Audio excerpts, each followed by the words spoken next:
In this video, I'll show you August 21st, 2020, Yema Khalif, the owner of fashion startup Yema, and his wife and co-owner, Hawi Awash, were working late at their store in downtown Tiburon, California, along with a friend visiting from Washington, D.C.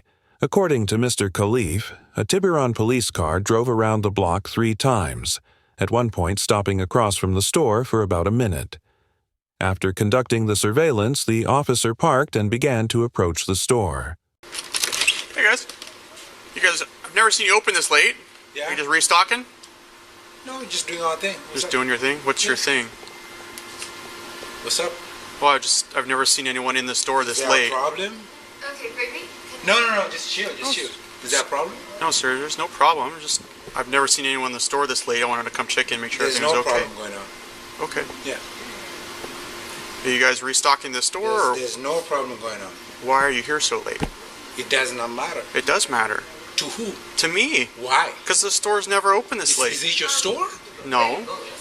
And then what? If it's not your store, what's the problem? I'm making sure that everyone is okay down here. There's no problem going on.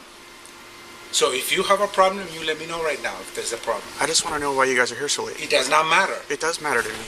It does not matter to me. So if you have a problem, you tell me right now if you have a problem. I don't have a problem, sir. I just want to know why you guys are here so late. It does not matter. That's what I'm telling you. It does to me. Can you take a hand in your pocket, please? It does not matter to me. Okay.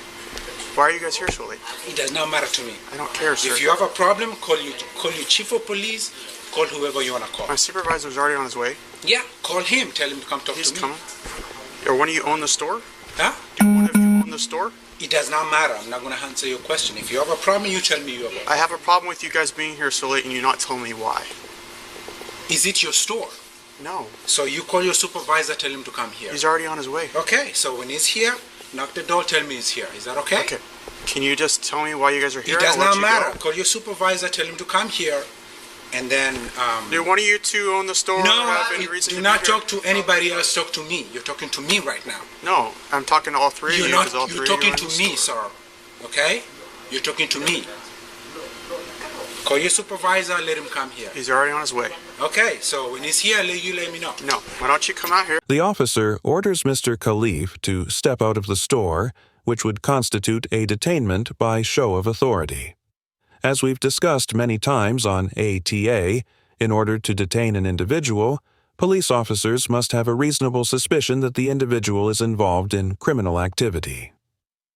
In the 1974 case of People v. Lathan, the Second Appellate District of the California Court of Appeals determined that a police officer did not have reasonable suspicion to detain an individual who was behaving in an unusual but not overtly criminal way.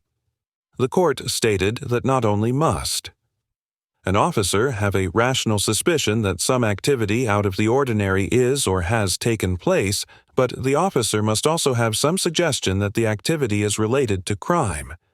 Where the events an officer observes are as consistent with innocent activity as with criminal activity, a detention based on those events is unlawful. The court also stated that the fact an event occurs at nighttime does not, without more, transform an innocent gesture into a criminal one. Finally, the court concluded that it was the duty of the police officer to keep the individual engaged in unusual behavior under observation, but that the officer was not entitled to detain the individual. Applying California law as outlined in the Lathan case, the officer did not have the level of reasonable suspicion necessary to detain Mr. Khalif. While it may have been unusual for individuals to be in the store after closing, there was nothing to suggest that the activity was related to crime, and the events were far more consistent with innocent activity than criminal activity, the only fact the officer points to that made. The activity unusual was the time of night, which is not enough to warrant reasonable suspicion. Instead of detaining Mr. Khalif, the officer should have observed the activity in the store to determine if there was any suggestion that it was related to crime. No, I'm not gonna... Do you have a problem with me? I have a problem with you three being in the store right now. Is this your store? That's what I'm asking you. This town is my duty to protect.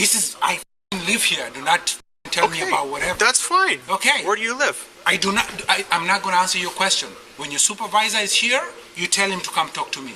Okay, he's already on his way. Can I tell him who you are? So I do not have to talk to you. You do have to talk to me. No, I do not have to talk to you. Yes, you do. Because it's 1 o'clock in the About morning what? and you're inside of a store and you can't tell me why. It does not matter. I would have done the same thing if you were over there at the candy store or wherever. Dude. Can you tell me who you are? I'm not going to tell you who I am. Why? Because I'm not going to. Why? Because I'm not going to. Who are you? My name is Isaac. Isaac, and then what's your problem? My problem is there's 3 people in a store at 1 o'clock in the morning. Because there's 3 people in the store. What's the problem with 3 people being in a store? It's 1 o'clock in the morning, sir. And what's the problem with that? People aren't usually in stores at 1 in the morning. And what's the problem with that? Because you can't tell me why you're... So your supervisor's going to come tell me what the problem is. Let me put it this way, sir. Yes. If I was walking around that store at 1 o'clock in the morning, not in this, would you think it's odd?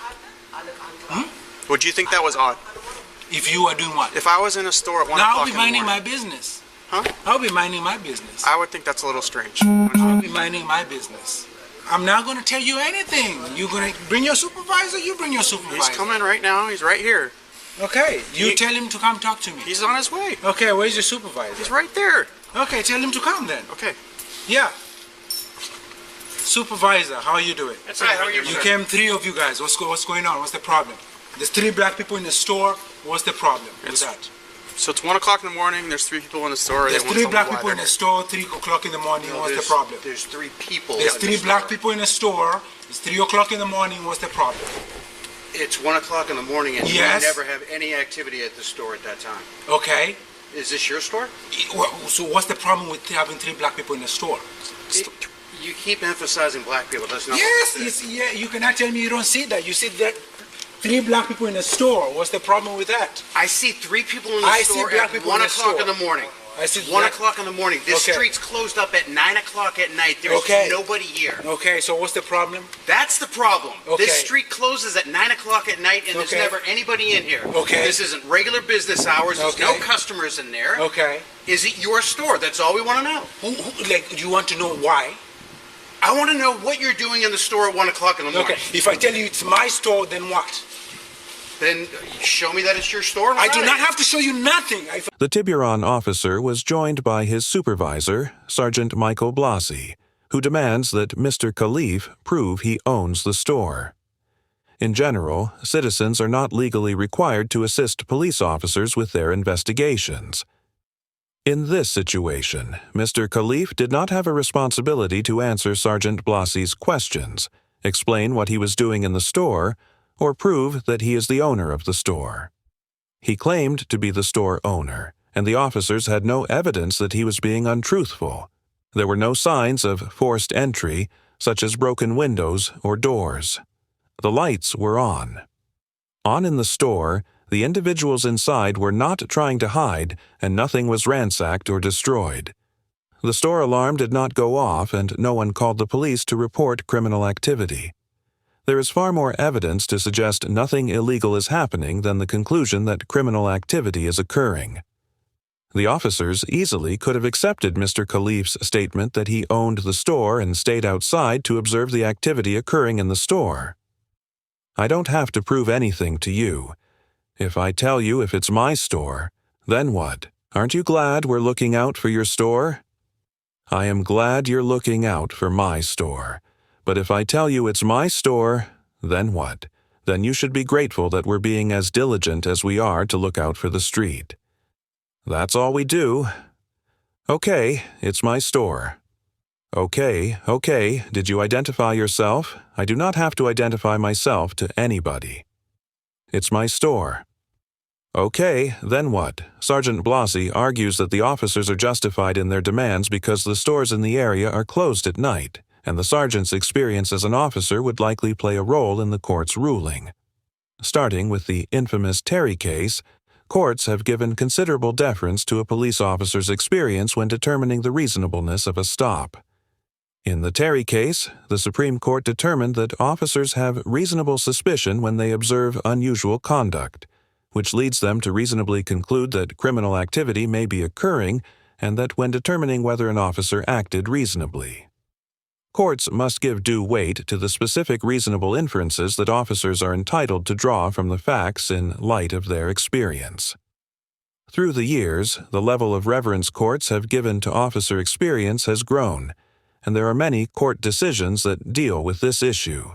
For example, in the 1981 case of United States versus Cortez, the Supreme Court stated that trained law enforcement officers can combine objective facts that are meaningless to the untrained with permissible deductions from those facts to form a legitimate basis for suspecting a particular individual of a crime. Then, in the 1996 case of Ordelis v. United States, the Supreme Court determined that a reviewing appellate court should give due weight to inferences drawn from facts both by local judges and by local police, to view the facts through the lens of their experience and expertise. Some legal scholars have interpreted this case to grant decisions and conclusions made by police officers the same level of deference as is given to judges in appellate courts. Most recently, in the 2020 case of Kansas v. Glover, the Supreme Court held that officers are not required to point to specific training materials or field experiences justifying their reasonable suspicions, and that they can rely on knowledge gained outside of their law enforcement training and experience in determining probable cause. However, even the high level of deference courts give to officer experience is not a rubber stamp for all police decisions, and it is unlikely that any court would find that Sergeant Blassie had a reasonable suspicion that Mr. Khalif was engaged in criminal activity. Yeah, exactly. So it's my store. So what?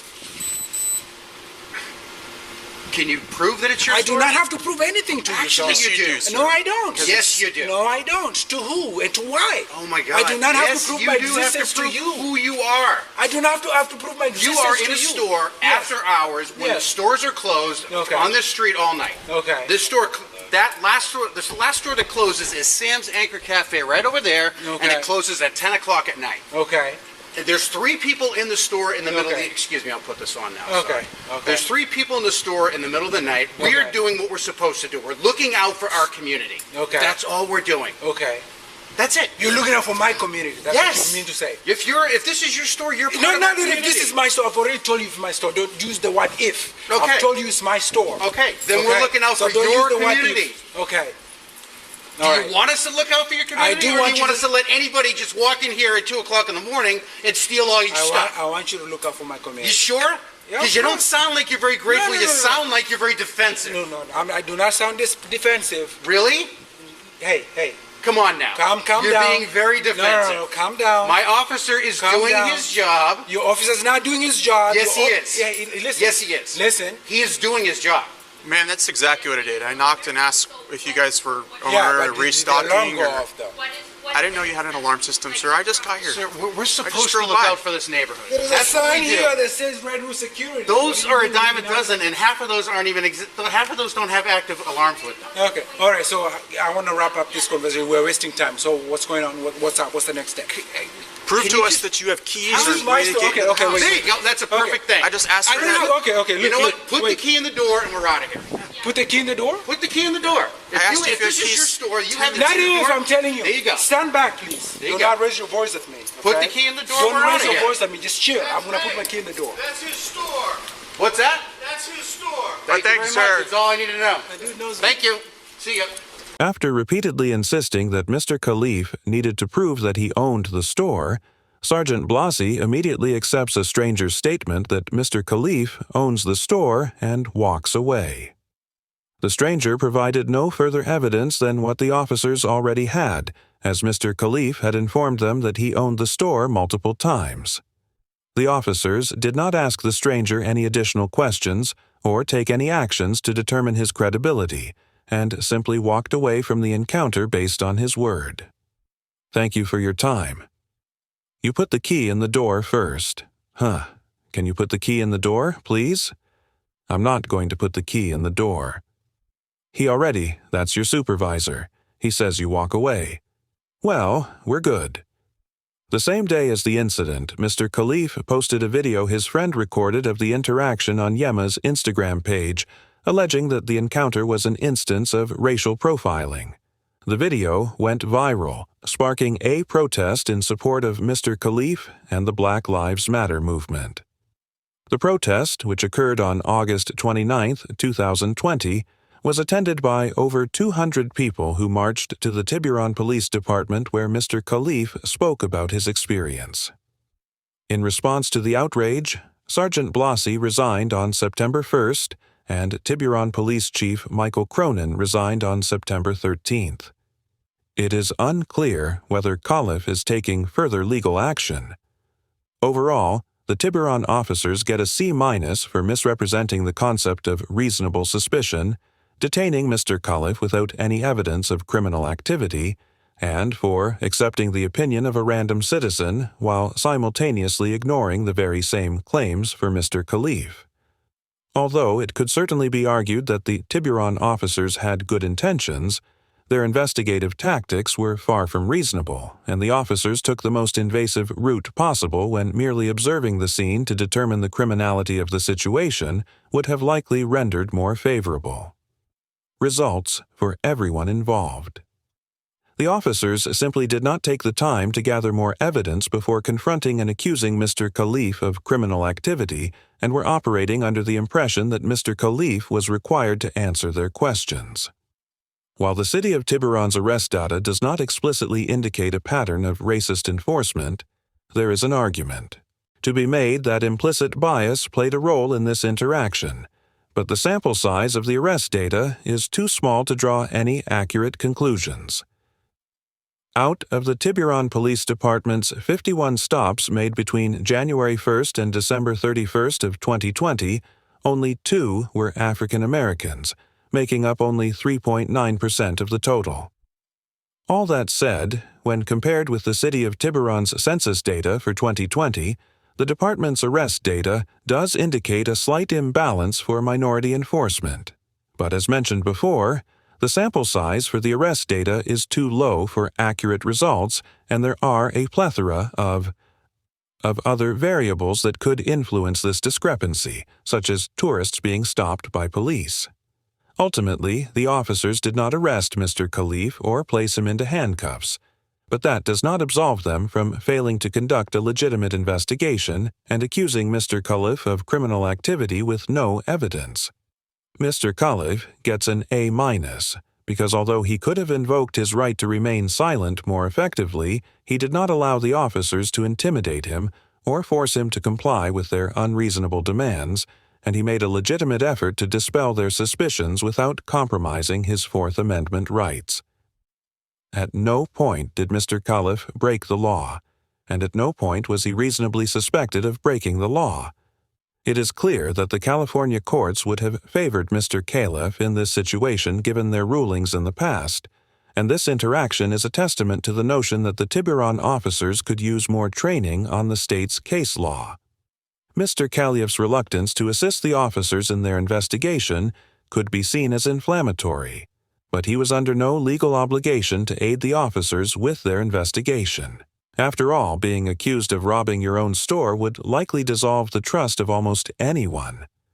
As mentioned before, the officers could have gathered just as much information by standing outside of the store without potentially offending Mr. Khalif or baselessly accusing him of a crime.